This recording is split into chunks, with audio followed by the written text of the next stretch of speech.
Acompáñenme, vamos a conversar con ella en una amena charla.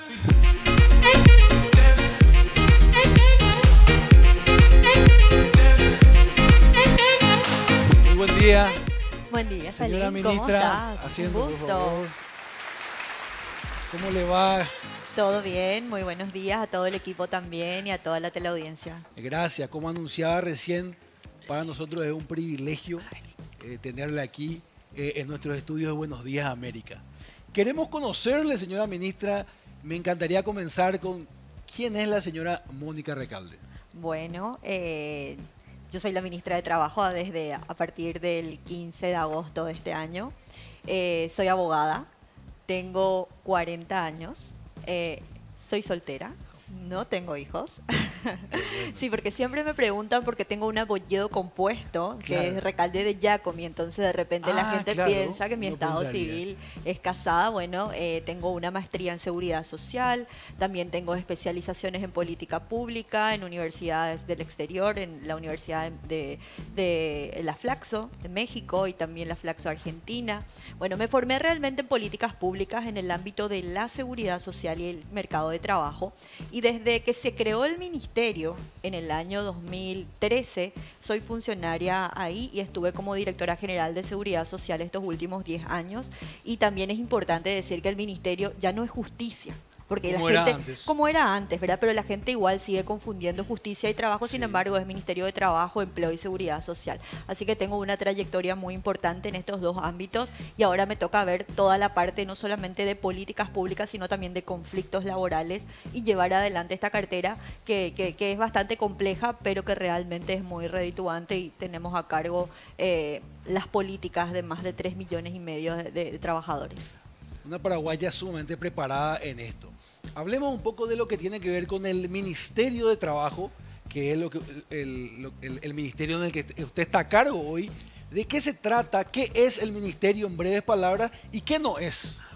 Bueno, el Ministerio de Trabajo es la autoridad administrativa rectora de todo lo que sean las políticas de trabajo, por supuesto, de empleo y de la seguridad social. ¿Qué significa esto? Nosotros nos dedicamos, por un lado, a la atención de los conflictos laborales. Cuando surge algún problema entre el empleado y el patrón, nosotros tenemos una dirección de trabajo, que la dirección de trabajo es toda una institución porque fue creada ya en el año 1930, ¿verdad? Wow. Y entonces eso se fue desarrollando, se fue perfeccionando y la dirección de trabajo atiende aproximadamente a más de 200 a 250 personas por día en Asunción y a nivel país más de 500 personas con este tema. También tenemos una instancia o un viceministerio nuevo, que es el Viceministerio de Empleo y de Seguridad Social, en donde se encargan de todas estas políticas de conexión entre la oferta y la demanda. Nosotros tenemos un portal de empleo donde las empresas diariamente ofertan sus vacancias y lo que hacemos es conectar al desempleado, el que quiere cambiar su lugar de trabajo con estas nuevas ofertas.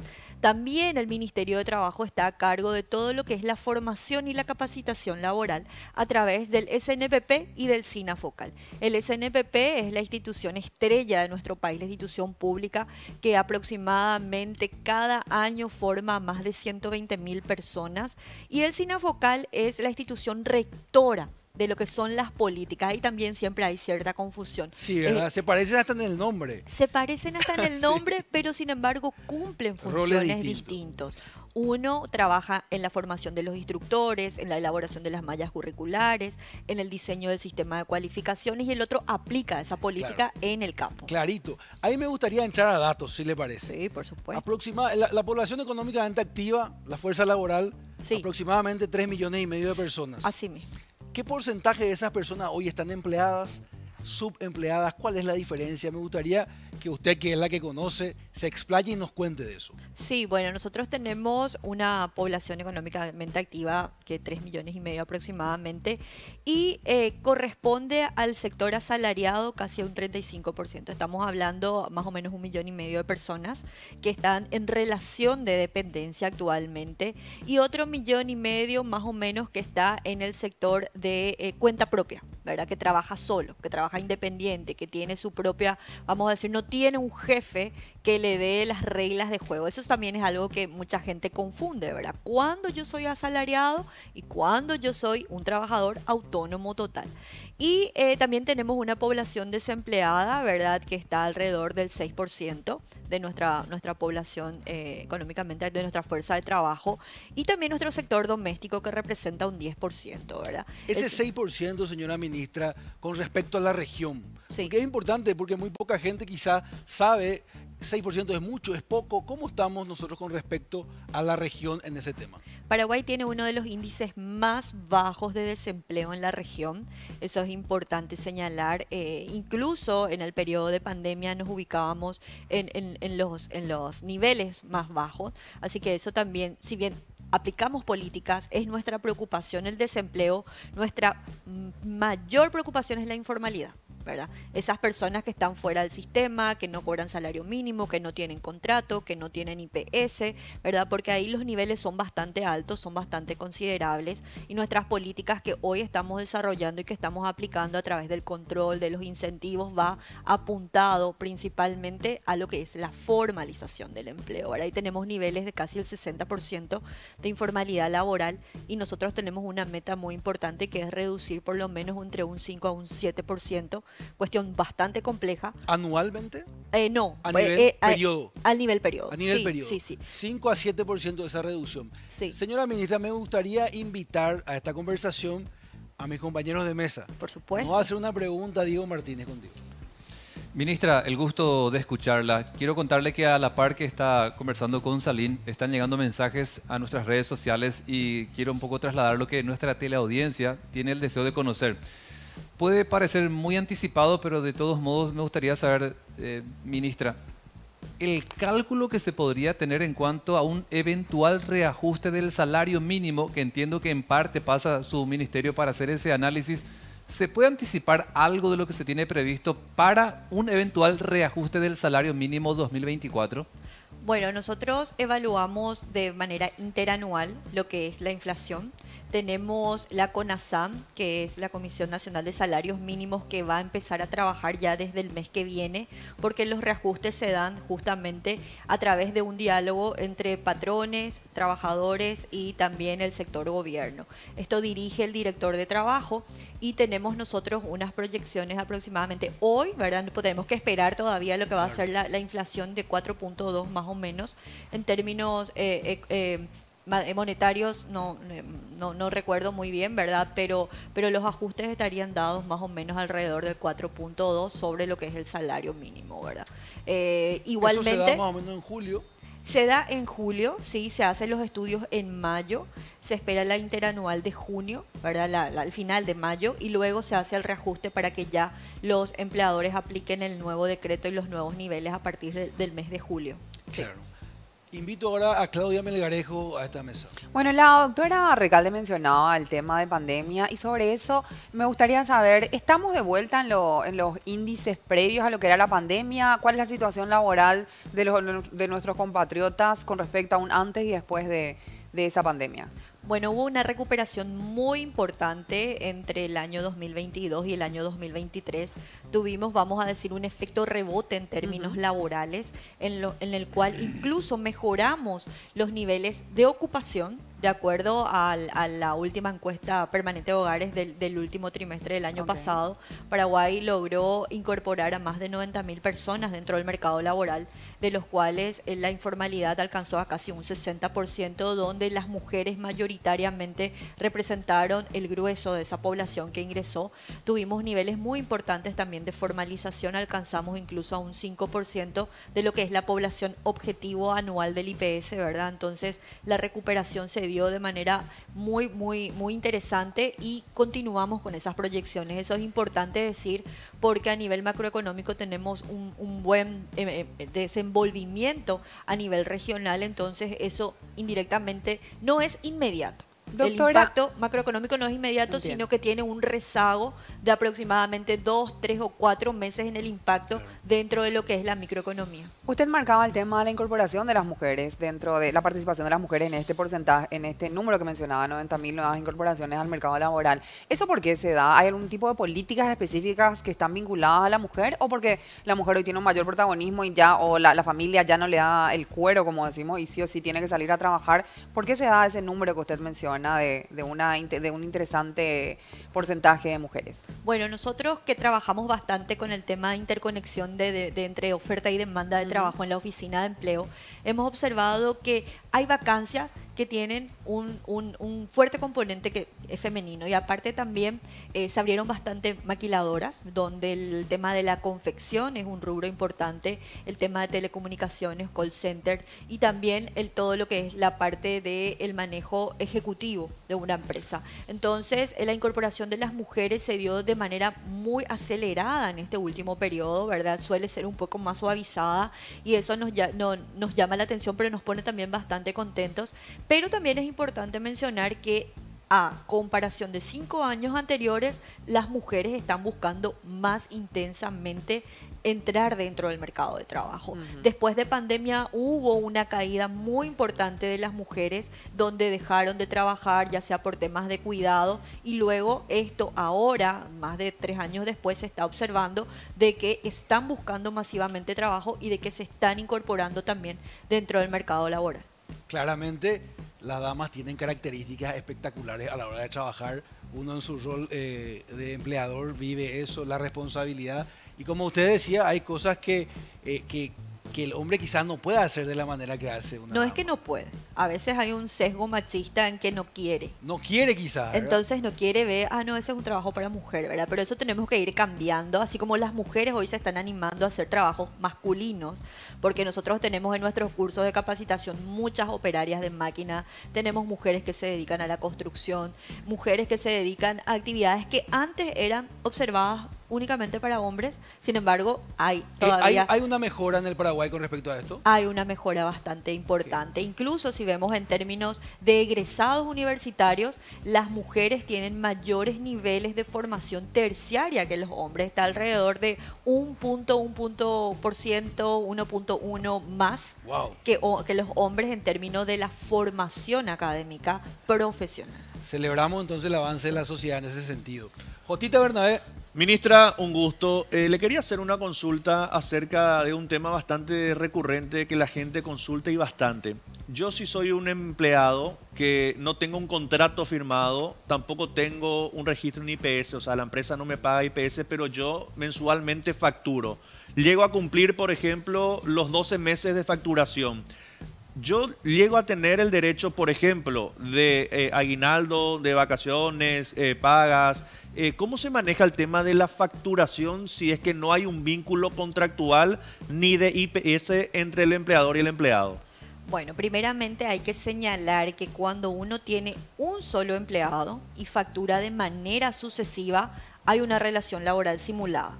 Eso es importante. Si vos cumplís horario, si vos tenés que responder a un jefe, si vos dentro de tu contrato, por más que diga prestación de servicio, tenés aguinaldo, tenés vacaciones y tenés todos los beneficios laborales, eso significa que es una relación laboral simulada.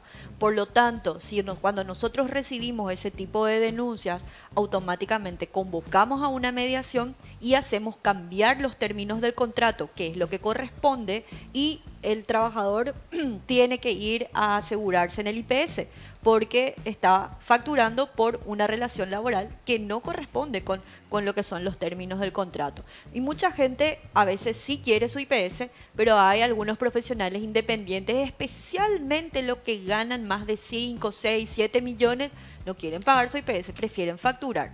Pero si nosotros detectamos eso en la fiscalización, también hacemos, vamos a decir, las sanciones correspondientes del sumario y remitimos al IPS para su inscripción de oficio. Yo la consulta también que le quiero agregar es en caso de que yo no haya firmado un contrato, en caso de que yo solamente preste servicio, facturo, no tengo un contrato, un vínculo contractual con esa empresa, ¿igual tengo derechos laborales? Por supuesto, si usted reúne dentro de su labor diaria todos esos elementos que mencioné anteriormente y además tiene facturas, comprobantes, porque el contrato puede ser verbal o puede ser escrito. Nosotros pedimos que sea escrito, ¿verdad?, para tener alguna formalidad, pero en el caso de que exista una denuncia, una mediación o una detección de ese caso en la fiscalización, se presume, ¿verdad?, que hay una relación de dependencia. Eso es prioritario. A propósito, ministra, habrá visto en las redes sociales lo viral que fue este caso de la denuncia que una empresa maltrató a una mujer estando embarazada. Hablamos de Noemí Morel, que contó que trabajaba para una empresa que se dedica al spa de uñas, donde supuestamente fue maltratada en todo momento, incluso cuando estaba embarazada. ¿Tomó conocimiento de este caso y cómo se puede dar como continuidad a esto, ministra? Sí, nosotros realmente ya recibimos a esta trabajadora en el mes de octubre. En la Dirección de Mujer Trabajadora se hizo un asesoramiento con respecto a su caso y cuando tomamos conocimiento nos comunicamos con esta persona para poder tomar la denuncia por lo menos de manera telefónicamente y ya ordenamos la fiscalización y la inspección laboral, así como los recaudos correspondientes, porque al momento de que ella está embarazada, ella tiene fuero maternal. Significa que ella no puede ser despedida. Significa que la mujer embarazada debe ser colocada en otro lugar de trabajo donde no afecte ni su ergonomía, ni su salud, ni ponga en riesgo al niño, ¿verdad? Y acá hay una protección que la ley otorga y nosotros estamos trabajando muy bien con los juzgados laborales porque la reposición no lo hace el Ministerio de Trabajo. Eso hay que dejar claro, porque de repente viene el ministerio no hizo nada. No, nosotros no tenemos la fuerza para reponer si no se hace a través de una orden judicial y las órdenes judiciales actualmente salen bastante rápidas. Pero lo ideal es escuchar a esta trabajadora porque si sufrió algún tipo vamos a decir, de violencia laboral, de moving o algo, tenemos que analizar también el ambiente laboral donde ella estaba anteriormente. Para eso tenemos que escucharla y tenemos que saber en qué situación está, pero por sobre todo proteger su ingreso, que esa es la finalidad de la ley de maternidad, y darle cierta estabilidad en ese sentido, que es el derecho que ella tiene actualmente adquirido, que es una estabilidad temporal especial. No, es para siempre, hasta Ministra, los 2 años de edad del niño. Sí. En caso de comprobarse, lo que también a continuación sigue en el informe es que cuando fue despedida la empresa, ella reclama los pagos atrasados y según dijo en ese momento fue agredida por la dueña y el papá de la misma y aparentemente por lo que Noemí logró grabar a escondidas el momento del supuesto maltrato. Entiendo que no es un audio o un video que haya sido autorizado para su grabación y difusión. Aún así, ¿puede servir como evidencia esto que se dio a conocer en las redes sociales y esto sigue en el estadio de lo que es el Ministerio de Trabajo o ya tiene que trascender al Poder Judicial? Bueno, para el ámbito administrativo de trabajo, las pruebas que presente el trabajador tienen, vamos a decir, veracidad hasta que se demuestre lo contrario, ¿verdad? En ese sentido, nosotros tenemos una dirección, una dependencia de mujer trabajadora que es la encargada de hacer el seguimiento de los casos de violencia, de maltrato y de moving laboral. Esto tiene, evidentemente, una investigación previa que hacerse para la apertura de un sumario y posteriormente en el caso de que haya algún daño o alguna lesión a la trabajadora o algún tipo de otro tipo de violencia psicológica, eso ya se encarga después en el ámbito jurisdiccional, pero nosotros nos encargamos de establecer o de sancionar a las empresas por este tipo de hechos. Recuerden que hay una ley en contra de todo tipo de violencia contra la mujer y esta ley establece claramente cuáles son los criterios de violencia o de maltrato dentro del ámbito laboral y en ese encuadre es donde nosotros trabajamos para poder evitar justamente este tipo de situaciones y si ocurren, cosa que no podemos desconocer, porque si ocurren en los lugares de trabajo, tomar intervención y aplicar las medidas que correspondan. Claro, me parece muy importante recatar que ya se ocupó el ministerio de este caso que fue viral. Hablando un poquito en términos generales, usted habló de 3 participantes claves para el éxito: el gobierno, el empresariado, patrón usted nombró, y los colaboradores o funcionarios. Hoy en día habló usted de un alto porcentaje de empresas que no tienen de manera legal a sus colaboradores. ¿Cómo puede crecer la gestión? Porque el ministerio trabaja mucho con la legalidad. el salario mínimo que hablábamos al comienzo, ¿cuánto va a subir? ¿Qué porcentaje de los colaboradores en el Paraguay accede al salario mínimo? Bueno, acceden al salario mínimo aproximadamente 250.000 personas. Ok. Esa es la línea y la franja que va a ser afectada por la suba. Pero ¿qué es lo que pasa? La gente que gana 1.000 guaraníes, 2.000, 3.000, 4.000, 5.000 más, va a subir hasta tanto la franja del aumento llegue al límite. Pero el resto no aumenta. Entonces, nosotros queremos proponer en la mesa de trabajo analizar un poco cuáles son los tipos de ingresos a nivel departamental, regional, para ver qué está ocurriendo, el jornal también, ¿verdad? Cómo se puede dar, los otros tipos de contrato, por ejemplo, el pago por hora, cómo se puede ir mejorando y ir trabajando desde el punto de vista de los incentivos, cómo reducir los costes no laborales que no afecten el ingreso del trabajador, porque ¿qué es lo primero que una empresa hace cuando tiene una pérdida o cuando no vende mucho? No le paga bien a su trabajador, ¿verdad? Vamos a pagarle nomás esto menos el salario mínimo por jornal. No, porque tenemos que pagar nuestro impuesto, ¿verdad? Que es obligatorio, porque tenemos un montón de trámites burocráticos. O sea, le cuesta mucho a una micro empresa o una pequeña empresa. Las medianas y eso están más o menos Pero en el rango. una empresa que no paga el salario mínimo, que paga menos, está fuera de la ley. Está fuera ¿Es de la así? ley siempre y cuando tenga un tipo de contrato mensualero. Claro. Porque yo te puedo contratar por día, Esa es una Como excepción. jornalero. por jornal. Vos te puedo contratar por 15 jornales por 15 días de trabajo. Lo que no puedo hacer es pagarte 15 jornales y vos trabajaste 30, ¿verdad? Ahí hay un dato que me parece trascendental. Dice que cerca del 80% de la fuente de trabajo de la fuerza laboral es generada por las microempresas, medianas y pequeñas empresas. Es así. O sea, ahora hace poco ha salido la posibilidad de que también se pueda asegurar el microempresario. Creo que con eso la tasa de asegurado va a subir muchísimo. Me parece algo trascendental eso. Sí, estamos esperando, ¿verdad?, que esta nueva política impacte, pero todavía no llegamos a nuestra meta. Tenemos casi 70 personas recién que se aseguraron como propietarios de microempresas. Pero acá hay un punto importante de por qué no se asegura la gente. ¿Por qué? Me gustaría saber eso. Porque no es obligatorio, ¿verdad? La obligatoriedad dentro de un esquema de aseguramiento de seguridad social es clave para poder decir, no, ahora porque yo te puedo imponer a vos que vos te puedo controlar y te puedo meter de oficio. Pero cuando es voluntario depende de la aversión al riesgo que tenga la persona. O sea, o el microempresario dice, no, yo no quiero jubilarme, yo no confío en IPS, no me voy a enfermar, no, yo no voy a tener, no voy a tener ningún riesgo, Claro. ¿verdad? Entonces la gente, al no ver cercano ese riesgo, no quiere ahorrar para prevenir esos riesgos, ¿verdad? ¿Quién ahorra? ¿Quién tiene su platita en una caja de ahorro para comprarse un departamento Paraguay? No tiene la cultura del ahorro. Es muy difícil, somos consumistas en el presente y no diferimos nuestro consumo para el futuro.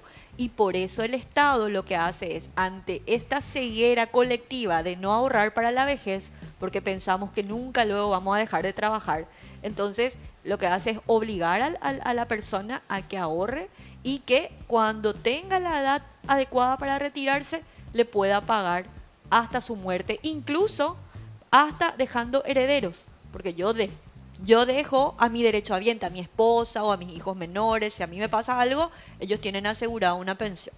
Entonces, el tema de la voluntariedad es uno, el tema de los costos que representan para una persona un dueño de una microempresa que al mes llega a facturar 5, 6, 7 millones, para él es caro mucho. pagar 700, 600, 700 mil por un seguro, pero un seguro privado es mucho más caro. Es así. Un seguro privado familiar te sale 1.000.000, 1.200.000, 1.300.000, pero la gente prefiere irse al seguro privado porque quiere la atención inmediata. Ahí hay otro tema importante, el tema IPS, que creo que Fundamental. amerita Seguimos otra conversando discusión. de eso. Diego Martínez.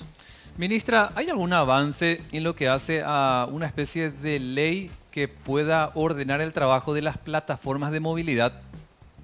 Sí, ayer tuvimos una audiencia pública en el Congreso Nacional donde estuvimos discutiendo un proyecto de ley que fue presentado por el diputado Pedro y Rodrigo Blanco, si mal no recuerdo, y estamos analizando cuáles son las mejores alternativas que podría primero tener una garantía mínima para el trabajador, el driver especialmente, o los choferes de estas plataformas digitales que han proliferado bastante y que realmente han ayudado mucho a complementar a veces los ingresos o a tener un trabajo a tiempo completo, ¿verdad? Entonces la discusión se da en cuál es la naturaleza jurídica de la relación jurídica entre la plataforma o y el trabajador.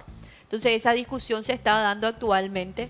En varios países de la región se están discutiendo también estos temas, esto es muy importante. Hay 2 países como Chile y tengo entendido que Ecuador que ya tienen la ley de trabajadores de plataforma. Entonces lo que nosotros queremos es proteger y dar un marco jurídico, porque si no se crea un caos, una inseguridad, sale un fallo de la corte, uno dice, ah, no, este es trabajador dependiente, este es trabajador independiente, y lo que queremos es evitar que haya una confusión y que no desincentive tampoco la inversión o este tipo de trabajo no tradicional o un trabajo que se está dando en la mayoría de los países del mundo y que Paraguay también pueda ofrecer estas alternativas, pero siempre teniendo en cuenta la protección del trabajador, su seguridad. Cuando ocurren accidentes, esta gente en muchas situaciones, especialmente los motociclistas, pueden quedarse inválidos, ya no pueden trabajar otra vez, así que el Estado tiene que darle las herramientas y eso estamos discutiendo y creo que en los próximos meses vamos a poder tener un diseño de ley de plataformas. Una de las cosas que más controlan, doctora, con respecto a eso, por lo menos en otros países, es el tema de las horas que trabajan. Ellos no sé cómo computan, ¿verdad? Pero si ellos trabajan más de 12 horas, cualquiera que esté al volante, ellos inmediatamente tienen un corte, no pueden trabajar. Y si se detecta que siguen trabajando después de las 12 horas, incluso reciben multas muy altas. Entonces, por una cuestión de seguridad para ellos y también para las personas que transportan, es algo que se considera, por lo menos vi que estuve consultando. Yo siempre hablo con la gente con la que viajo cuando tomo una de las plataformas de movilidad. Bueno, y mi pregunta ahora tiene que ver con la posición de Paraguay. Hoy día estamos hablando de que estamos siendo una joyita dentro de la región y hay muchas ganas de venir, de gente que quiere venir a invertir a nuestro país. Y me gustaría saber cómo es el trabajador paraguayo según la perspectiva de la doctora Recalde y cuál es el gap que hay entre lo que necesita el mercado para estas inversiones que quieren venir y lo que nosotros podemos ofrecer desde el tipo de empleo, desde la capacitación y el conocimiento técnico que tiene el trabajador paraguayo. Bueno, el ambiente de inversión para Paraguay es muy favorable. Tuvimos uno de los índices más altos de ambientes de negocios o de atracción de inversiones, de acuerdo a una revista que se publicó hace poco, ¿verdad? Y en ese sentido se está trabajando muy fuertemente con la atracción de inversiones a nivel regional, de Brasil, de Argentina, para que vengan a instalarse acá, pero también de europeas y asiáticas, vamos a decir, empresas que quieran venir acá. La mayor fortaleza del trabajador paraguayo es su persistencia. Tiene un esfuerzo, es responsable, también es bastante disciplinado. Nosotros observamos que tiene muchísimas ganas de aprender en los cursos de formación y capacitación. Realmente se llena al instante. Nosotros abrimos un cupo y a los 15 minutos ya no hay vacancia. ¿Es dócil? Algunos ya no tanto, ¿verdad? Algunos ya conocen más bien cuáles son sus oficios. Pero hay también trabajadores que están empezando, están incursionando en el mercado laboral, que son nuestros trabajadores jóvenes, que nosotros tenemos un tratamiento especial, ¿verdad? Los trabajadores jóvenes hoy tienen otra mirada del trabajo, tienen más facilidad o más flexibilidad de cambiarse de un lugar a otro, no se adaptan muy fácilmente a la rigidez del horario. Entonces, ese tratamiento nosotros tratamos de darle a través de los cursos de habilidades blandas, para que ellos de a poquito vayan readaptándose a lo que es este nuevo mundo del mercado de trabajo. Sin embargo, los mayores de 30 sí tienen, ¿verdad?, todas esas características que había mencionado. Y cuando una industria se amplía o se instala en un lugar, realmente la gente se ve muy animada dentro de la comunidad y lo primero que buscan es un curso del SNPP o SINAFOCAL. Y también hay un alto grado de cumplimiento del horario, ¿verdad? El trabajador paraguayo en ese sentido no tiene ninguna dificultad para poder trabajar, ya sea de mañana o de tarde. Es trabajador. Altamente Es trabajador. Pero muy y hay, trabajador. entre lo que va a necesitar estas inversiones que van a venir, que están llegando a nuestro país y lo que nosotros podemos ofrecer, ¿hay un gap muy grande? ¿Debemos seguir incentivando el tema de la formación técnica, doctora? Sí, hay una brecha bastante Ujú. importante, especialmente cuando van a instalarse aquí empresas que requieren una alta cualificación en términos de tecnología. Ok. Cuando hablamos de mano de obra intensiva en otro tipo de sectores, sí, es mucho más rápido formar a la persona, es mucho más rápido cuando es más mecánico el trabajo, Claro. como por ejemplo una industria, una maquila donde requiere ese tipo de mano de obra, pero cuando se requieren de técnicos calificados nos lleva tiempo, por eso nosotros trabajamos de cerca con el MIC para poder identificar de antemano cuáles son esas necesidades del mercado. Ok, y previamente hacer la preparación. Exacto. Señora ministra, me gustaría si nos puede ayudar a invitar a aquella plataforma que ustedes tienen para que la gente que nos está viendo pueda acceder, la gente que quiere trabajar, estamos viendo en pantalla, la gente que quiere trabajar, ¿cómo puede acceder a esto? Bueno, tiene que entrar a la página del ministerio o poner directamente en el buscador Emplea PI. Wow. Va a entrar ahí y va a poner su número de cédula y su contraseña. La primera es su fecha de nacimiento completa. Una vez que ingresa ahí, ya tiene la posibilidad de ver todas las vacancias que están disponibles. Si ustedes ingresan ahora, van a ver que tenemos más de 1000 vacancias que están disponibles dentro de nuestra plataforma, donde la persona lo que hace es postular, ¿verdad? Agarra, postula y ahí carga su currículum. Entonces el currículum ya se carga de manera automática, se carga una sola vez y después podés postular para todas las demás vacancias. Pero lo importante es que uno aprenda a postular.